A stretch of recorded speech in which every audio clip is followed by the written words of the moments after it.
Hello students, how are you today? Are you happy? I hope so. I hope so. All students are happy and healthy. Students, welcome to Radiant Learning. और आज फिर से हम start करने जा रहे हैं जो लास्ट क्लास में हमने टॉपिक स्टार्ट किया था, that is change of voice. Change of voice के सभी रूल्स आपने पढ़े होंगे. हमने लास्ट क्लास में जितने भी रूल्स बन सकते थे वो सब बना के देखे थे कि किस तरह से टेंस वाइज मैंने आपको सिखाया कि एक्टिव से पैसिव का रूल किस तरह से बनता है. और आज की क्लास में भी हम वही चीज करने जा रहे हैं कि आज हम क्या करेंगे, कुछ प्रैक्टिकल एग्जांपल्स करेंगे कि उसके एग्जांपल्स में किस तरह से उस रूल्स को अप्लाई किया जाएगा ताकि और अच्छे से आप परफॉर्मेंस कर पाओ. तो विदाउट वेस्टिंग एनी टाइम हम क्लास को शुरू करते हैं. डियर स्टूडेंट्स, ध्यान देना, हमने लास्ट क्लास में टॉपिक जो स्टार्ट किया था वॉइस, और मैं एक्सपेक्ट कर रहा हूं कि पीछे वाली क्लास आपने देख ली होगी वॉइस की, सो दैट कि कुछ अंडरस्टैंडिंग होनी चाहिए, कुछ रूल्स के बारे में आपको पता होना चाहिए. उन रूल्स को हम सेंटेंसेस में कैसे यूज करेंगे वो आज की क्लास में सीखना है हमें. देखिए स्टूडेंट्स, अगर मैं अब आपके सामने एक सेंटेंस लिखता हूं, ध्यान से देखना कि आपको लिखना है प्रिया राइट अ लेटर. अब मैं आपको टेंस वाइज सिखा रहा हूं कि किस तरह से चेंजेस किए जाते हैं सेंटेंस के अंदर. तो देखो माय डियर स्टूडेंट्स, जैसे ही आपके सामने ये सेंटेंस आया तो आप देखो इसमें हम देखें तो यह एक वर्ब की फॉर्म लिखी है, और इसको वर्ब की कौन सी फॉर्म के नाम से जानते थे आप लोग? First form. Very good. इसको क्या बोला जाता था? वर्ब की फर्स्ट फॉर्म. और अगर मैं वर्ब से पहले देखता हूं तो हमेशा ध्यान रखना है कि वर्ब से पहले क्या होता है? सब्जेक्ट. और वर्ब के बाद क्या होता है? वर्ब के बाद हमें यूज करना होता है ऑब्जेक्ट. ठीक है ना? वर्ब से पहले क्या होता है? सब्जेक्ट. वर्ब के बाद क्या होता है?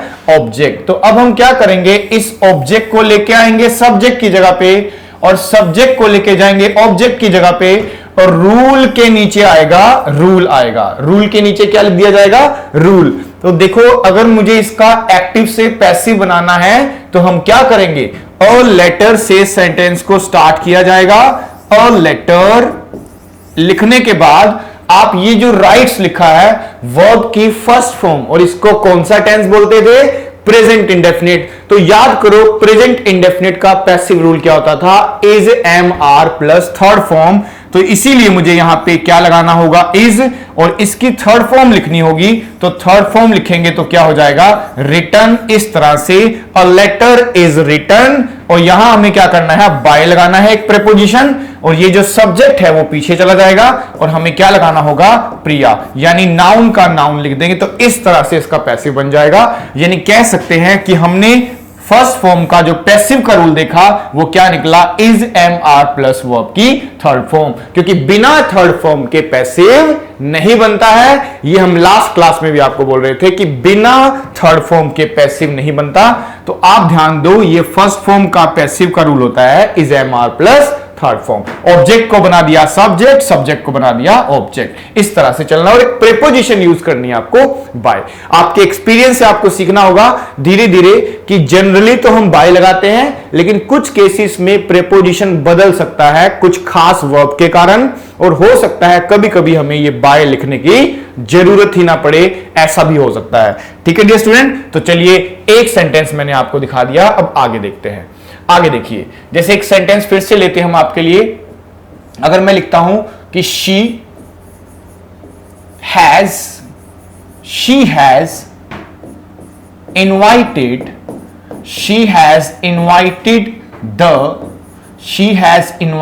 द गेस्ट लिख दिया हमने. ठीक है ना? इस तरह से कि she has invited the guest लिखा हुआ है. अब जरा देखो, यहां पे लिखा है हैज प्लस वर्ब की थर्ड फॉर्म.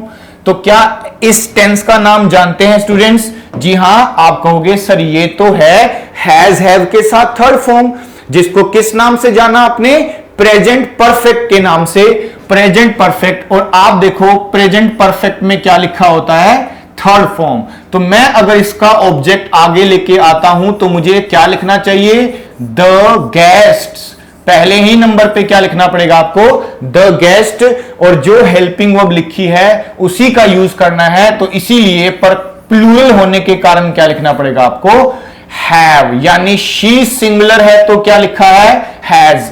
गेस्ट ज्यादा है तो क्या लिखना पड़ा हमें, हैव। और आप जानते हैं जहां जहां थर्ड फॉर्म होती है आपको एक वर्ड ऐड कर देना होता है, दैट इज बीन। तो आप ध्यान देना, आपको हेल्पिंग वर्ब के रूप में क्या लिखना चाहिए यहां, बीन। और फिर आती है थर्ड फॉर्म तो लिख दिया जाता है इनवाइट के लिए इनवाइटेड। ये थर्ड फॉर्म बन गई तो आंसर बना हैव बीन इनवाइटेड। रूल हो गया कंप्लीट। बिना थर्ड फॉर्म के पैसे नहीं बनता, थर्ड फॉर्म लगा दिया है हमने। अब आपको शी को पीछे लिखना है, लेकिन ध्यान दे जब हम बाय लिखेंगे ना तो ये अब शी क्या बनने वाला है, ऑब्जेक्ट। और आप जानते हैं कि शी का जो ऑब्जेक्ट होता है वो क्या होता है, हर होता है। ओके डियर स्टूडेंट्स, तो इन बातों का ध्यान रखना कि अगर आपको कोई सब्जेक्ट को क्या बनाना हो, ऑब्जेक्ट बनाना हो, किसी सब्जेक्ट को अगर आपको क्या बनाना हो, ऑब्जेक्ट, तो आपको बदलना पड़ता है वर्ड। याद कीजिए कि आप जैसे ही लिखते थे एक वर्ड, वो क्या होता था आपका आई, और आई को जब मैं ऑब्जेक्ट बनाऊं तो क्या लिखना पड़ेगा मुझे, मी। आई और मी में कोई अंतर नहीं है, दोनों एक ही वर्ड है, लेकिन दिक्कत यह है कि आई एक सब्जेक्ट माना जाता है और मी उसका क्या माना जाता है, ऑब्जेक्ट माना जाता है। तो आई को अगर मुझे बदलना ऑब्जेक्ट में तो मैं क्या यूज करूंगा, मी। तो बाय आई नहीं लिखा जा सकता है, लेकिन क्या लिखा जा सकता है, बाय मी। इसी तरह से आपने देखा होगा एक होता था वी, लेकिन जैसे ही मैं वी को क्या लिखता था, ऑब्जेक्ट, तो मुझे क्या लिखना पड़ता था, अस। यानी वी को मैं चेंज कर सकता हूं किसमें, अस में। ऐसे ही यू लिखा है ना, तो यू के साथ कोई प्रॉब्लम नहीं है। अगर आप यू लिखोगे तो आपको सब्जेक्ट ऑब्जेक्ट सेम लिखना पड़ता है, इसमें कोई प्रॉब्लम नहीं है। फिर से कुछ वर्ड देख लेते हैं। आप देखो, आप सब्जेक्ट को जब ऑब्जेक्ट बनाओगे तो कुछ और वर्ड्स भी हो सकते हैं, जैसे कि आप लिखते हैं एक बॉय के लिए ही, तो एक बॉय का अगर मुझे ऑब्जेक्ट लेना हो तो मैं क्या ले सकता हूं, हिम। ऐसे ही एक गर्ल के लिए मुझे लिखना होता है शी, और मैं शी का ऑब्जेक्ट लेता हूं तो मुझे क्या लिखना होता है, हर। और अगर मुझे नॉन लिविंग लिखना होता है, सॉरी इट, तो इट का लिए इट ही लिखा जाता है। और दे के साथ हमें क्या लिखना होता है, देम। दे का क्या होता है, देम। तो कभी भी अगर आपको इन सब्जेक्ट का ऑब्जेक्ट बनाना हो तो आपको हमेशा इसी तरह के वर्ड लिखने होते हैं। तो ही को लिखना है हिम, शी को लिखना है हर, और इट को लिखना है इट, और दे का क्या लिख दिया जाता है, देम लिख दिया जाता है। तो इसी तरह से आपको चलना पड़ता है। ठीक है डियर स्टूडेंट, तो ये सब्जेक्ट को ऑब्जेक्ट बना दिया है हमने। इसी तरह से ये भी हमने क्या किया है, एक सब्जेक्ट को क्या बना दिया है, ऑब्जेक्ट बना दिया। तो आप ध्यान रखना, जब भी आपको सब्जेक्ट को ऑब्जेक्ट बनाना हो तो इन वर्ड्स का आप यूज करेंगे। इसीलिए देखो मैंने यहां शी का क्या लिख दिया था, हर लिख दिया था, तो बाय हर लिख दिया हमने। अब फिर नेक्स्ट क्वेश्चन पढ़ते हैं। देखो अब नेक्स्ट क्वेश्चन डील करते हैं, कैसे करना है। एक क्वेश्चन फिर से लिखते हैं, वी हैड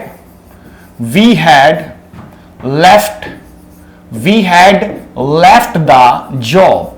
अब देखो ध्यान से, अब आप ध्यान देना, सबसे पहले हम टेंस को पहचानेंगे कि टेंस कौन सा है। तो देखो हैड प्लस वर्ब की थर्ड फॉर्म, तो हैड प्लस वर्ब की थर्ड फॉर्म क्या होता है बता दो जरा।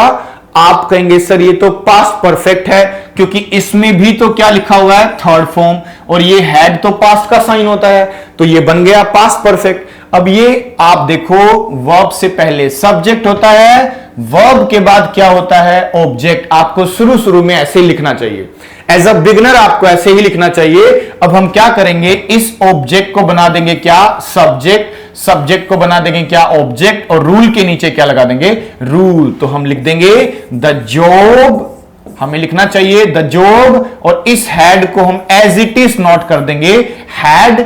और अब देखना थर्ड फॉर्म है ना, तो जहां जहां थर्ड फॉर्म आएगी वहां लिखना चाहिए ना, आपको बीन लिखना चाहिए वहां पे। तो हैड बीन लिखने के बाद आपको लिख देना चाहिए लेफ्ट। तो the job had been left, और आगे लिखेंगे बाय, और वी का हो जाता है अस। इस तरह से सेंटेंस बनाना होता है कि the job had been left by us. ये हो गया हमारा आंसर। ओके डियर स्टूडेंट, फिर से एक ट्राई करते हैं। देखो अगर मैं लिखता हूं I am driving the car, I am driving the car. अब इसको किस तरह से डील किया जाएगा, पहले टेंस को पहचान लो कि कौन सा टेंस लिखा है। तो ये है is am are plus I N G और इसको बोलते थे प्रेजेंट कॉन्टिन्यूअस टेंस। कैसे बनाएंगे, द कार को आगे लेके आना है, the car, helping verb same लिखनी है तो क्या लिख दिया जाता है, इज। यहां पे आई के अकॉर्डिंग क्या लिखा, एम, यहां कार के अकॉर्डिंग क्या लिखा, इज। और आप जानते हैं जहां जहां आईएनजी होगा वहां क्या लगाते हैं, बीइंग लगाते हैं, तो हमें बीइंग लगा देना चाहिए। और अब चाहिए थर्ड फॉर्म, तो ड्राइव की थर्ड फॉर्म क्या लिखते थे, ड्रिवन। इस तरह से बन जाएगा the car is being driven और आई को आगे लेके आओ, लिखो बाय मी। इस तरह से बन जाएगा by me, the car is being driven by me. ये हमारा आंसर होना चाहिए। फिर से एक ट्राई करते हैं नेक्स्ट।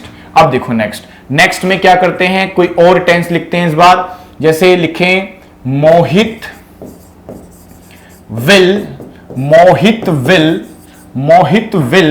कॉल मी। अब देखो ध्यान से, मोहित विल कॉल मी। और एक और सेंटेंस लिखते हैं you should help the poor, you should help the poor. ये सेंटेंस बनाने हैं आपको धीरे धीरे। अब देखो जितने सेंटेंसेस बनाते चले जाएंगे ना उतने रूल में क्लैरिटी बढ़ता चला जाएगा। तो बड़े ध्यान से इस सेंटेंसेस को देखो किस तरह से मैं एक्टिव और पैसिव के रूल आपके लिए बना रहा हूं। देखो ध्यान से। अब फिर से ट्राई करते हैं एक और लिख देते हैं my friend can speak French. अब जरा ध्यान से देख लीजिए आप क्या करेंगे, अब इसमें कुछ बातें ध्यान रखें। तो ये सब मोडाल से बनाए हुए सेंटेंस है। एक में लिखा है will plus first form, will भी एक मोडाल होता है। Should plus first form, should भी एक मोडाल होता है। कैन प्लस फर्स्ट फॉर्म, तो कैन भी क्या होता है, मोडाल। यानी मोडाल का मतलब हुआ कैन, कुड, विल, शैल, जो कि लास्ट क्लास में बताए थे आपको मैंने। तो आप क्या करेंगे, मोडाल के नीचे तो मोडाल ही लिखेंगे क्योंकि मोडाल नहीं बदला जा सकता। आप क्या करेंगे, मी को आगे लेके आएंगे तो क्या बन जाएगा वो, आई। जैसे आई को पीछे लेके जाते थे तो मी बनता है, आपने मी को आगे लिया तो क्या बन गया, आई। और आप क्या करेंगे, इस विल के नीचे क्या लिख देंगे, विल।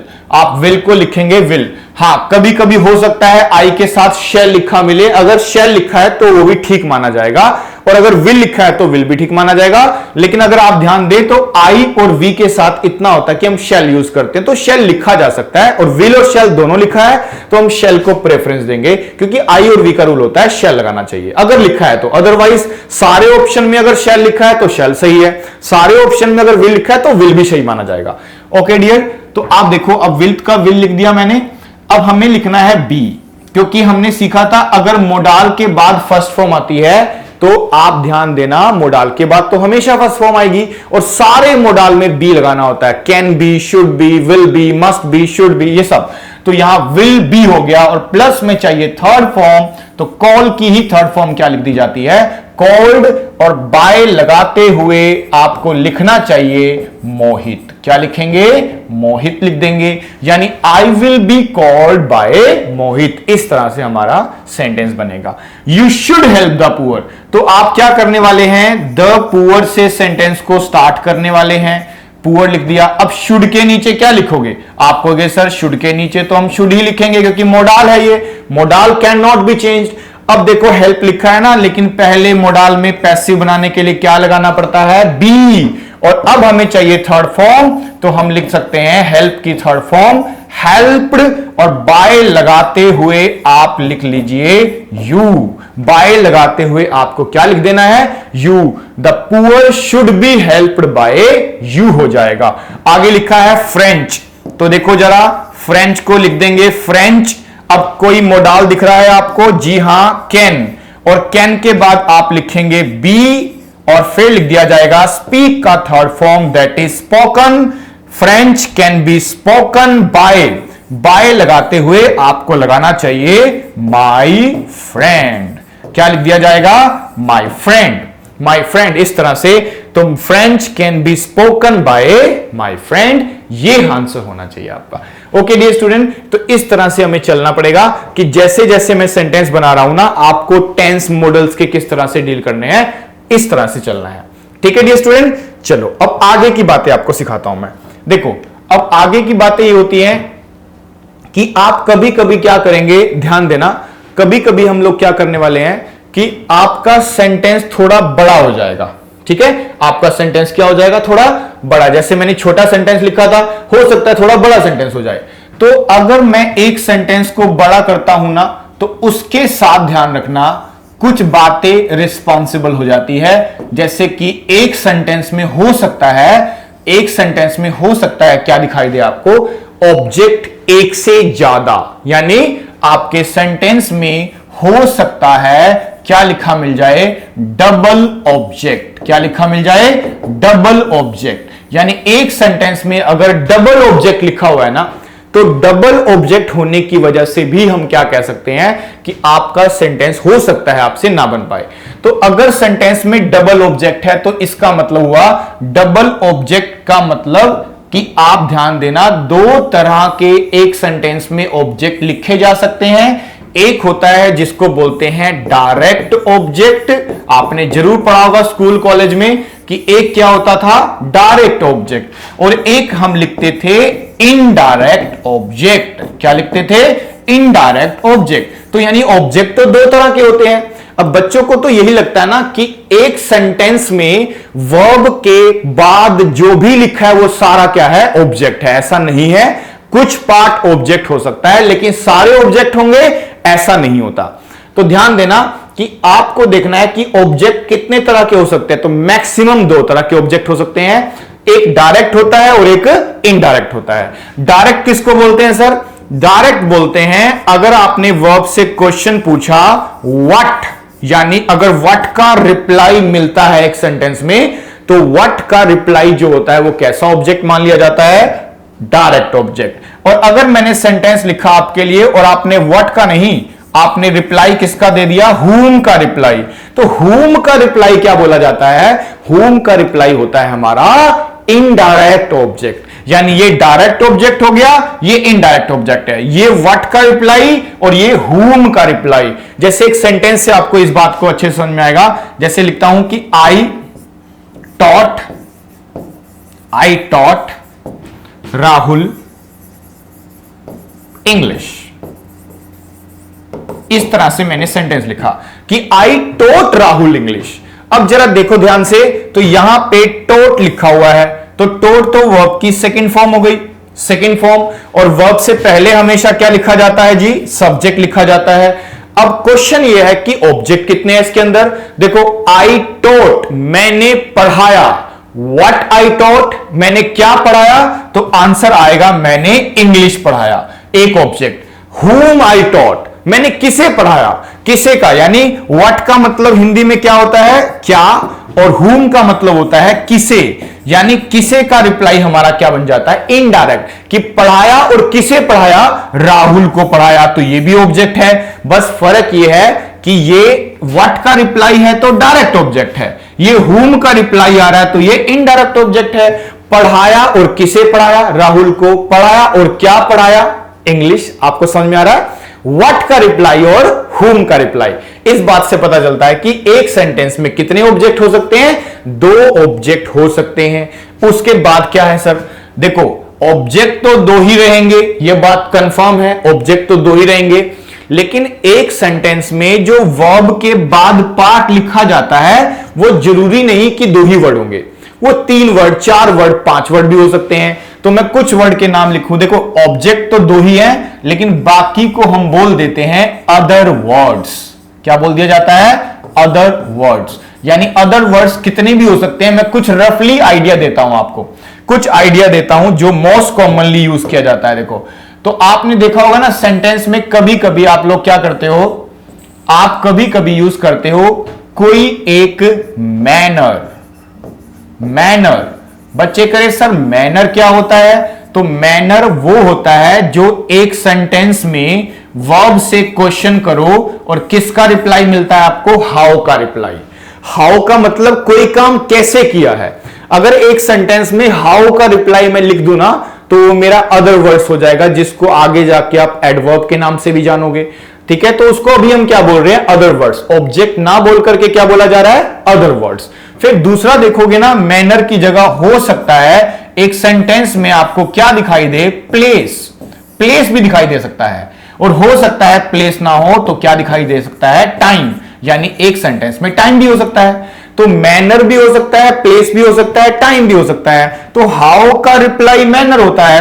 और अगर मैंने क्वेश्चन किया वर्ब से वेयर, तो वेयर का रिप्लाई हमारे लिए क्या बन जाएगा, प्लेस। और अगर मैंने क्वेश्चन व्हेन से कर लिया ना, तो व्हेन का जो रिप्लाई होगा वो हमारा क्या बन जाएगा, हमारा टाइम बन जाएगा। तो इस तरह से चलना पड़ेगा, how, where and when. How, where and when का रिप्लाई हमारे लिए क्या बन जाता है, अदर वर्ड्स बन जाता है। आप इस बात का भी विशेष ध्यान रखेंगे। ओके डियर स्टूडेंट्स, तो चलिए, तो मैं ये सारी बातें आपको डील करूंगा। अब देखो, अगर मैं देखूं एक सेंटेंस में सारी बातें मैं लिख दूं ना आपके लिए, सारी बातें, तो एक सेंटेंस बहुत बड़ा हो जाएगा। एक एग्जांपल दिखाता हूं जिसमें मैं क्या करूंगा, दो ऑब्जेक्ट भी यूज करूंगा और सारे वर्ड्स भी यूज करूंगा। तो देखो कितना बड़ा हमारा एक सेंटेंस बन जाएगा, आप ध्यान देना। अगर मैं आपके लिए लिखूं एक सेंटेंस कि माई फ्रेंड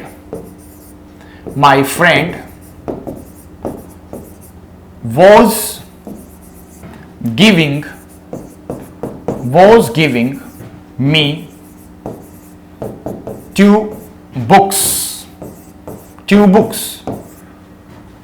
carefully, और उसके बाद लिख दूं at Delhi metro station, और आप बाद में लिख दूं 2 months ago। अब देखो कितना बड़ा सेंटेंस हो गया ये। अब ये सेंटेंस भले ही बड़ा हो गया है, लेकिन अगर मुझे आर्ट आती है कि मैं इसमें से फिल्टर कर पाऊं कि कौन कौन सा वर्ड ऑब्जेक्ट है और कौन कौन सा वर्ड अदर वर्ड्स है, तो बड़े आसानी से बनाया जा सकता है कि क्या बनाना चाहिए। देखो, अब बनाएंगे किस तरह से, कुछ इस तरह से। देखो, सबसे पहले तो आप अपनी वर्ब को अंडरलाइन कर दोगे कि वर्ब क्या है। तो वर्ब तो है देना, कि मेरा फ्रेंड मुझे कुछ दे रहा था, और वो क्या क्या चीजें वो देख लेते हैं। तो देने का काम हुआ, और क्या देने का काम हुआ, तो आप देखो यहां पे क्या लिखा हुआ है, 2 बुक्स। यानी ये अगर वर्ब से मैंने क्वेश्चन किया व्हाट, तो व्हाट का रिप्लाई क्या आ गया, 2 बुक्स। कि दिया और क्या दिया, दे रहा था, तो क्या दे रहा था मुझे, 2 बुक्स। और किसे दे रहा था, whom, किसे का जो रिप्लाई आएगा वो क्या बन गया हमारा, एक और ऑब्जेक्ट आ गया इसमें। देखो ना, 2 ऑब्जेक्ट हो गए। अब बच्चे क्या सोचते हैं कि वर्ब के बाद सारा ऑब्जेक्ट होता है। सारा तो ऑब्जेक्ट नहीं बोल सकते। देखो, 2 ऑब्जेक्ट होते हैं, बाकी सब क्या होते हैं, अदर वर्ड्स होते हैं। बाकी सब क्या होते हैं, अदर वर्ड्स होते हैं। अब देखो, मी भी लिखा है, 2 बुक्स भी लिखा है, लेकिन जो उसने बुक्स मुझे दी है वो कैसे दी है, सोचो जरा। हाउ का रिप्लाई, तो आप कहोगे सर उसने केयरफुली दी है। यानी जो LY वाला वर्ड होता है ना, हमारा LY वाला वर्ड, ये किसका रिप्लाई होता है, हाउ का रिप्लाई होता है। यानी केयरफुली का मतलब कैसे, यानी हमें हाउ का रिप्लाई देना हो तो हम क्या लिख सकते हैं, केयरफुली। उसके बाद कहां की बात चल रही है। आप बच्चे कह रहे सर कहां की बात चल रही है, तो कहां की बात चल रही है, एट दिल्ली मेट्रो स्टेशन। यानी ये किसका रिप्लाई आया मेरे लिए, ये आया वेयर का रिप्लाई। वेयर का रिप्लाई आता है एट दिल्ली मेट्रो स्टेशन आता है। ठीक है डियर स्टूडेंट्स, तो carefully at Delhi metro station, तो केयरफुली लिख दिया, एट दिल्ली मेट्रो स्टेशन लिख दिया, 2 months ago, 2 months ago। तो अब क्या कर सकते हैं, यहां लिखा है 2 months ago, तो ये किसका रिप्लाई है 2 months ago, कि देने का काम कब हुआ है, यानी ये व्हेन का रिप्लाई हो गया। अब देखो ना, एक ही सेंटेंस के अंदर सारे रिप्लाई आ गए, तो अपने आप सेंटेंस बड़ा हो गया। जो हमें लगता है कि सेंटेंस बहुत बड़ा होता है क्वेश्चंस में, कभी कभी क्या होता है, एक सेंटेंस में ऑब्जेक्ट के साथ साथ कुछ अदर वर्ड्स यूज किए जाते हैं, इसीलिए हमारा सेंटेंस बड़ा हो जाता है। अब देखो, इसको बनाने का तरीका क्या है, वो बहुत इंटरेस्टिंग रहेगा। 2 तरीके हैं बनाने के। अब क्योंकि देखो इतना बड़ा सेंटेंस बनाना है, तो हम पहले क्या करते थे, आपने देखा होगा, ये जो मैं आपको पहले क्वेश्चन दिखा रहा था, इसमें बहुत आसान होता था। एक ऑब्जेक्ट मिलता था, आगे ले आते थे, एक ऑब्जेक्ट मिलता था, आगे ले आते थे। देखो ना, आप समझ पाओगे कौन कौन से ऑब्जेक्ट है। यहां पे मोहित विल कॉल, मोहित कॉल करेगा whom, किसे करेगा, मुझे, तो ये किसे का रिप्लाई आया, यानी इनडायरेक्ट ऑब्जेक्ट। अब इसको देखो, यू शुड हेल्प, आपको हेल्प करनी चाहिए, किसकी हेल्प करनी चाहिए, पुअर की, तो ये किसे का रिप्लाई आया, तो ये भी इनडायरेक्ट ऑब्जेक्ट है। अब मैं देखो, माई फ्रेंड कैन स्पीक, मेरा फ्रेंड बोल सकता है, क्या बोल सकता है, फ्रेंच, देखो क्या का रिप्लाई आ गया, यानी ये हमारा क्या निकला, ये हमारा ऑब्जेक्ट निकला, डायरेक्ट ऑब्जेक्ट। ठीक है ना। अब दिक्कत आ रही है कि एक साथ क्या आ रहे हैं, ज्यादा ऑब्जेक्ट और ज्यादा वर्ड्स आ रहे हैं। तो पहले इस वाले को बनाते हैं, फिर आगे वाले बनाएंगे। देखो, आई टोट राहुल इंग्लिश, दो ऑब्जेक्ट हैं। अब मैं चाहूं तो दोनों को आगे ले आऊं, ऐसा पॉसिबल है? बच्चे कह रहे सर ऐसा तो पॉसिबल नहीं है, एक ही तो ऑब्जेक्ट लाओगे ना। हाँ, तो आपको भी यही सीखना है, आपको भी इस बात का ध्यान रखना है कि दो ऑब्जेक्ट साथ नहीं आएंगे भाई, एक आएगा। तो हमारे पास फ्रीडम है कि या तो मैं किससे स्टार्ट कर दूं सेंटेंस को, डायरेक्ट ऑब्जेक्ट से स्टार्ट कर दूं, या मैं किससे स्टार्ट कर दूं, इनडायरेक्ट से। यानी दोनों से स्टार्ट तो किया जा सकता है, डायरेक्ट से भी बनाया जा सकता है, इनडायरेक्ट से भी। तो पहले मैं डायरेक्ट से बनाता हूं आपके लिए। डायरेक्ट कौन है, इंग्लिश, तो मैं चाहूं तो पहले नंबर पे किसको लिख दूं, इंग्लिश को। यानी मैंने स्टार्ट किससे कर दिया, इंग्लिश से स्टार्ट कर दिया। और अब मुझे रूल लगाना है। आप देखोगे तो सर पास्ट टेंस है, इसका पैसिव तो was verb plus third form से बनना चाहिए, तो मुझे लिखना चाहिए यहां पे इंग्लिश वॉज टॉट। क्या हो जाएगा यहां पे, इंग्लिश वॉज टॉट। तो इंग्लिश वॉज टॉट लिखने के बाद अब देखो रूल तो यहां पे आकर के कंप्लीट हो चुका है। अब एक ऑब्जेक्ट हमारा यहां लिखा है, तो दूसरा हम यहां लिखेंगे, दूसरा तो हम यहां लिखेंगे। बता दो दूसरा ऑब्जेक्ट क्या है। बच्चे कह रहे सर दूसरा ऑब्जेक्ट तो आपका राहुल है। हाँ राहुल, लेकिन ध्यान देना, एक बात ध्यान देना कि जब इनडायरेक्ट ऑब्जेक्ट वर्ब के बाद लिखते हैं ना, वर्ब के बाद, यानी एक ऑब्जेक्ट तो यहां फिट हो गया, दूसरा ऑब्जेक्ट यहां फिट करोगे ना, तो आप इनडायरेक्ट ऑब्जेक्ट में ध्यान रखना, इस इनडायरेक्ट ऑब्जेक्ट को अगर आपने क्या बना दिया, सेकंड ऑब्जेक्ट, क्या बना दिया, सेकंड ऑब्जेक्ट, तो एक प्रेपोजिशन लगाना पड़ता है, और मोस्ट कॉमनली क्या यूज करते हैं, टू। यानी प्रेपोजिशन लगाना कंपलसरी होता है अगर मैं इनडायरेक्ट को कौन सा ऑब्जेक्ट बना रहा हूं, सेकंड। देखो, इसको मैंने फर्स्ट ऑब्जेक्ट बनाया इंग्लिश को, और दूसरा ऑब्जेक्ट मैं किसको बना रहा हूं, इनडायरेक्ट राहुल को, तो मुझे टू लगाना पड़ेगा। तो मैं लिखूंगा English was taught to Rahul, to Rahul, इस तरह से बन जाएगा टू राहुल। और बाकी तो आपको पता ही है कि आई का क्या करना है, आई का आप कर दोगे बाय मी, वो तो कर लेना आराम से आप। तो English was taught to Rahul by me, subject को ऑब्जेक्ट बनाना पड़ेगा आपको। अब बच्चे कह रहे सर आप अगर इनडायरेक्ट से शुरू करोगे तो क्या होगा, कोई प्रॉब्लम नहीं होगी, राहुल को आगे ले आओ आप, राहुल को आगे ले आए हम, रूल वही लगेगा, वॉज टॉट। रूल कंप्लीट होने के बाद दूसरा ऑब्जेक्ट लिखो। अब देखो, इस बार राहुल इनडायरेक्ट पहला ऑब्जेक्ट बना है, दूसरा नहीं बना है कि टू लगा दोगे आप। हाँ, डायरेक्ट को क्या बनाओगे, दूसरा ऑब्जेक्ट, इसमें कोई प्रेपोजिशन नहीं चाहिए होती, इसीलिए सीधा लिख दिया जाता है Rahul was taught English, Rahul was taught English. तो आपके आप डिपेंड करता है कैसे बनाते हैं, आप चाहो तो डायरेक्ट से स्टार्ट करो, चाहो तो इनडायरेक्ट से स्टार्ट करो। भाई सीधा है कि अगर डायरेक्ट से स्टार्ट कर रहे हो तो इनडायरेक्ट सेकंड ऑब्जेक्ट बन रहा है, तो टू लगाना पड़ेगा। और अगर मैं इनडायरेक्ट से स्टार्ट कर रहा हूं तो डायरेक्ट हमारा सेकंड बनेगा, तो उसमें प्रेपोजिशन नहीं चाहिए, और आगे क्या कर देंगे, बाय मी, कोई दिक्कत नहीं आएगी, आराम से बन जाएगा। इस तरह से बनाना है। ओके डियर स्टूडेंट, तो चलो आगे देखते हैं। अब ये बड़ा सेंटेंस बनाते हैं, इसको कैसे बनाना पड़ेगा, ठीक है ना। अब कुछ आसान लगेगा आपको थोड़ा पहले से, किस तरह से बनाएंगे देखो। अब हम क्या करने जा रहे हैं कि ये जो हमारे पास ऑब्जेक्ट लिखे हुए हैं दो तरह के, एक हमारा डायरेक्ट और एक इनडायरेक्ट, इन्हीं में से एक को लेना है। बच्चे क्या करते हैं, कभी हम प्लेस से शुरू कर देंगे सेंटेंस को, कभी हम केयरफुली से, ऐसा नहीं कर सकते ना। अदर वर्ड से नहीं शुरू करना आपको, ये टाइम वाला वर्ड पहले नंबर पे नहीं आ सकता। आपको स्टार्ट करना है या तो डायरेक्ट ऑब्जेक्ट से या इनडायरेक्ट से, या तो व्हाट का रिप्लाई होना चाहिए या हुम का रिप्लाई होना चाहिए। तो मैं देख सकता हूं, कोई भी एक कर दो, मैं दोनों बना के दिखाता हूं आपको। चलो इस बार क्या करते हैं, पहले मी को आगे लाते हैं, यानी इनडायरेक्ट से शुरू में लिखते हैं। अगर मैंने पहले नंबर पे लिख दिया आपका इनडायरेक्ट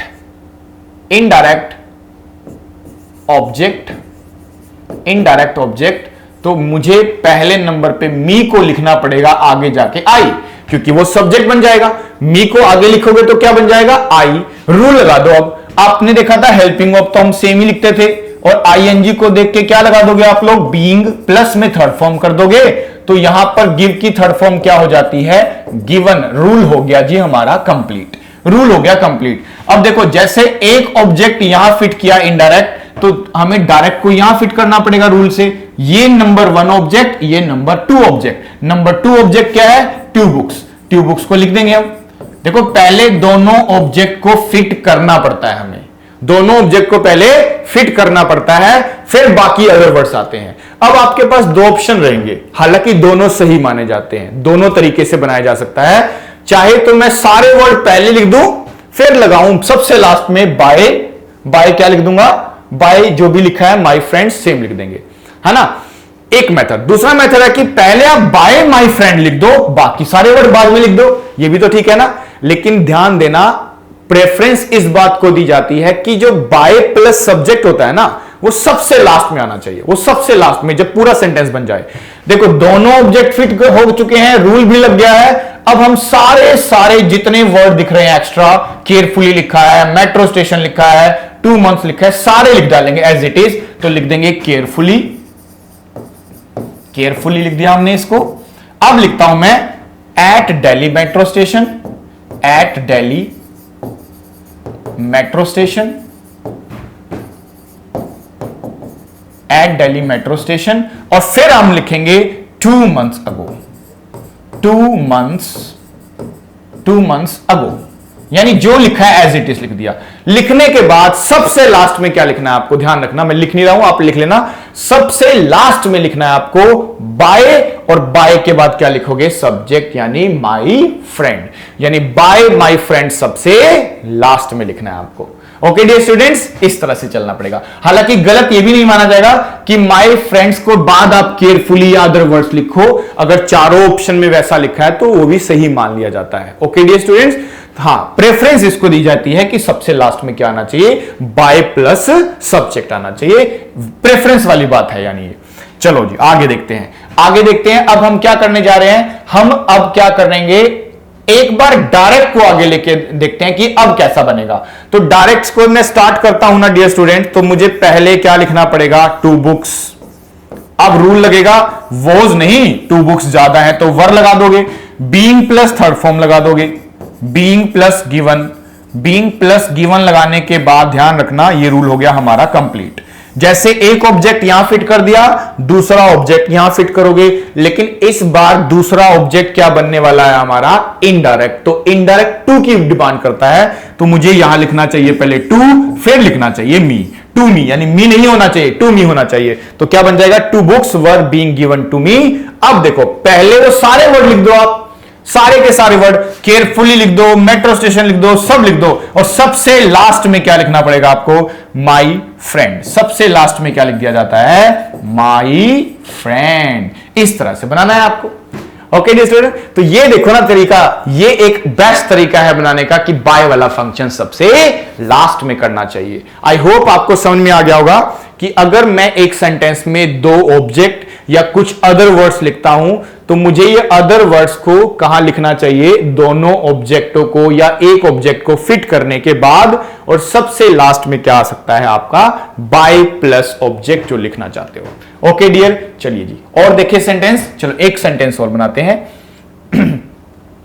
जैसे लिखते हैं, राहुल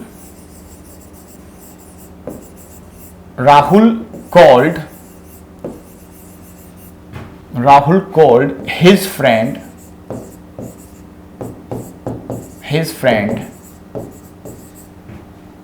a fool yesterday। इस तरह का सेंटेंस है हमारे सामने। अब देखो ये सेंटेंस बनाया, अगर मैं इसको बनाऊं तो किस तरह से बनेगा, देखो कॉल्ड हमारी वर्ब की फॉर्म है, जी हां फॉर्म है, कौन सी फॉर्म है, सेकंड फॉर्म है। राहुल ने बुलाया या बोला, क्या बोला, अ फूल। किसे बोला, हिज फ्रेंड को। तो ये किसे का रिप्लाई है, कौन सा ऑब्जेक्ट है, इनडायरेक्ट। ये क्या का रिप्लाई है, तो डायरेक्ट है।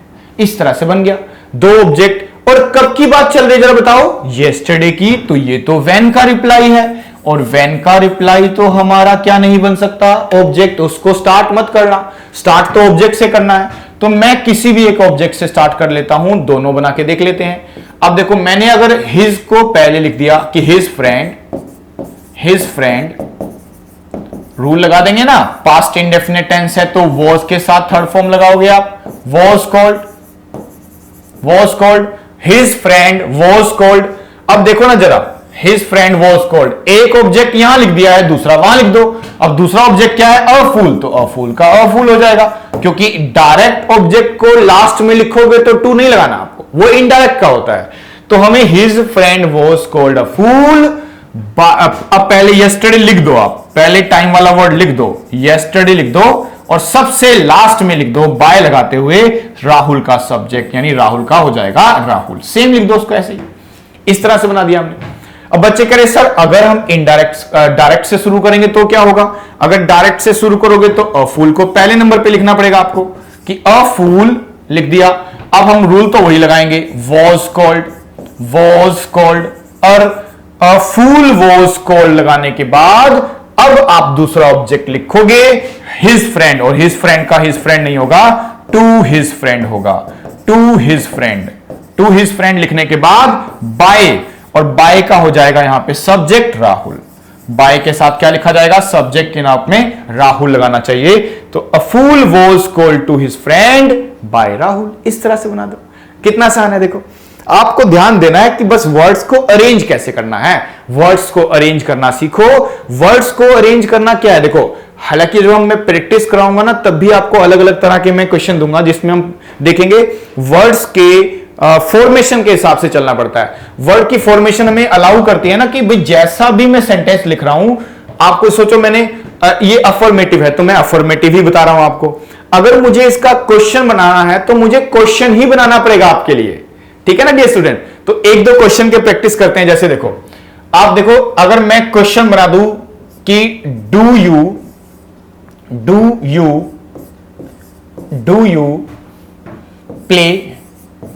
डू यू प्ले चेस, इस तरह से बना दिया मैंने पहला क्वेश्चन आपके लिए। और एक बना दूं आर यू स्पीकिंग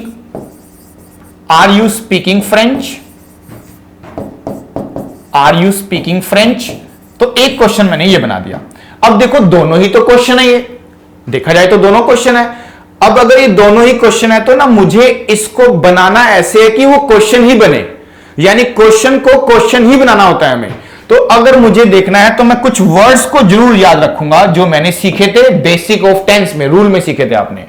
याद करो कि हम अगर इसको बनाएं दोबारा से क्वेश्चन, क्योंकि क्वेश्चन को क्वेश्चन बनाना है, तो आप देखो ये हमारी वर्ब लिखी हुई है आईएनजी वाली फॉर्म, इससे पहले लिखा हुआ है सब्जेक्ट, इससे पहले लिखी हुई है कोई ना कोई हेल्पिंग वर्ब, और लास्ट में क्या लिखा हुआ है? ऑब्जेक्ट। अब मुझे इसका क्वेश्चन बनाना है तो मैं कैसे बनाऊंगा? आप देखो जरा, सब्जेक्ट से पहले एक वर्ड है ना, तो पहले एक वर्ड का स्पेस छोड़ दो। आप लोग गलती क्या करते हो, फ्रेंच लिखोगे फिर उसके बाद लिखोगे इज़ेमार, गलत हो जाएगा। हमें पहले इज़ेमार का इज़ेमार लिखना है, क्योंकि हेल्पिंग वर्ब तो बदलती नहीं है। अब ऑब्जेक्ट लिखोगे आप फ्रेंच। अब ये जो इज है ना, ये इधर मत लिखना, नहीं तो अफर्मेटिव बन जाएगा। हमें क्वेश्चन बनाना है तो फ्रेंच के अकॉर्डिंग क्या लिखा जाएगा? इज का इज लिखा जाएगा। भाई यहां आर यू था, यहां इज फ्रेंच हो गया, क्योंकि फ्रेंच हमारा सब्जेक्ट बन गया। अगर ये आईएनजी फॉर्म है तो आप जानते हैं जहां जहां आईएनजी फॉर्म आएगा वहां क्या लगाना है आपको? बीइंग। और यहां स्पीक की ही थर्ड फॉर्म लिख दी जाती है स्पोकन। क्या हो जाता है? स्पोकन। तो is French being spoken, by लगाते हुए यू का क्या हो जाता है? यू। इस तरह से बन जाएगा आपका सेंटेंस कि is French being spoken bye you. ये एक तरीका है लिखने का, ऐसे ही लिखा जाता है, is French being spoken bye you. ये आपका तरीका रहेगा। डू यू प्ले चेस, तो ये देखो जरा, सब्जेक्ट से पहले एक वर्ड, तो एक ही वर्ड का हम स्पेस छोड़ेंगे। चेस लिख दिया जी हमने यहां पे, चेस है ना। अब यहां डू लिखा हुआ है ना, तो ये जो डू लिखा है तो नीचे भी तो हमें क्या लिखना पड़ेगा? हेल्पिंग वर्ब ना। तो आप देखो, याद करो, हमने सीखा था कि जब हम प्रेजेंट इंडेफिनिट का पैसिव बनाते हैं ना तो डू डज डिड को नहीं लिख सकते, है ना। हमें सीखना है कि प्रेजेंट और पास्ट इंडेफिनिट जिसमें डू डज और डिड लगाते हैं, तो एक्टिव में तो लिखा जा सकता है डू डज डिड, लेकिन पैसिव में नहीं लिखा जाता। तो इसको हम आंसर में नहीं लिख सकते, ये नहीं लिखा जाएगा। हां, इसका प्रेजेंट का वर्ड है तो हम प्रेजेंट इंडेफिनिट के लिए क्या याद करते थे, इज एमआर। तो चेस के अकॉर्डिंग क्या लिख दिया मैंने, इज। अब थर्ड फॉर्म चाहिए पैसिव बनाने के लिए, तो आप थर्ड फॉर्म क्या लिखोगे, प्ले की प्लेड, और बाय लगाते हुए आप लिख दोगे यू, और इस तरह से बन जाएगा आपका क्वेश्चन। यानी क्वेश्चन का क्वेश्चन बनना चाहिए। सबसे मेन बात है, देखो ये सब्जेक्ट है अब हमारा, इससे पहले हेल्पिंग वर्ब है, अब ये सब्जेक्ट है तो इससे पहले हेल्पिंग वर्ब है, ये ध्यान रखना है। एक डब्ल्यूएस फैमिली का बना के देखते हैं, चलो डब्ल्यूएस फैमिली। अगर मैं लिखता हूं why has she left the job, ऐसे बना दिया हमने जॉब, तो ये हो गया हमारा क्वेश्चन। अब देखो जरा, सब्जेक्ट से पहले और सब्जेक्ट के बाद वर्ब की कौन सी फॉर्म दिखाई दे रही होगी आपको, वर्ब की थर्ड फॉर्म है ये। तो अब देखो यहां वाई भी है और हैज भी है, तो सब्जेक्ट से पहले कितने वर्ड है, दो, तो दो का ही स्पेस छोड़ दिया। अपने ऑब्जेक्ट को अब आगे लाओ, क्या लिखा हुआ है, द जॉब। अब वाई के नीचे क्या आएगा, वाई, और जॉब के अकॉर्डिंग हैज के नीचे क्या आएगा, हैज। तो बन गया ना, why has the job. Third form का रूल याद है, हाँ याद है, थर्ड फॉर्म में बीन लगाते थे तो बीन लगा दो पहले आप, और आप थर्ड फॉर्म लिखोगे तो क्या लिखा जाएगा, लेफ्ट बाय लगाते हुए आप शी का क्या कर दोगे, हर। इस तरह से हमारा सेंटेंस बन जाएगा। ओके डियर स्टूडेंट, तो ये था आपका चेंज ओवर इसका सेट। अब हम क्या करेंगे ना, क्योंकि हमें प्री के अकॉर्डिंग चले ना अगर आप, तो आपके क्वेश्चन ज्यादा टफ आते नहीं है, तो कुछ चीजें प्रैक्टिस से भी सीखी जा सकती है, क्योंकि practice makes a man perfect. ठीक है ना, आप ध्यान देना कि प्रैक्टिस बड़ी इंपॉर्टेंट होती है, और आपको प्रैक्टिस पे ध्यान भी देना होगा, क्योंकि धीरे धीरे हमारा बेसिक स्ट्रांग होता चला जा रहा है। कुछ टॉपिक हमने कवर कर लिए ना, तो मैं इनके आपको प्रैक्टिस भी कराऊंगा बाद में। तो प्रैक्टिस में कुछ बातें नई आपको सीखने को मिलेगी कि किस तरह से डील करना है। रूल नहीं बदलेंगे, रूल वही रहेंगे, लेकिन फिर भी आपको थोड़ा सा मैनेज करना पड़ता है। प्रैक्टिस के अकॉर्डिंग नई चीजें आपको समझ में आएंगी। ओके डियर स्टूडेंट, तो आज की क्लास में हमने क्या किया, आज हमने सारे तरह के सेंटेंसेस बनाए, और एक खास बात समझ में आई कि डबल ऑब्जेक्ट को कैसे सॉल्व करेंगे, अदर वर्ड्स को कैसे सॉल्व करेंगे। ठीक है ना डियर स्टूडेंट, तो आज मुझे लगता है इतना काफी रहेगा। आज की क्लास में हमने प्रैक्टिस करी है। ओके डियर स्टूडेंट, तो इस तरह से आप बने रहिए वीडियोस में और ध्यान से देखा कीजिए। ओके, और आज हम इतना ही करेंगे, फिर नेक्स्ट क्लास में मैं आपके लिए नई प्रैक्टिस लेके आऊंगा। Till then, good bye, take care of yourself, bye bye students.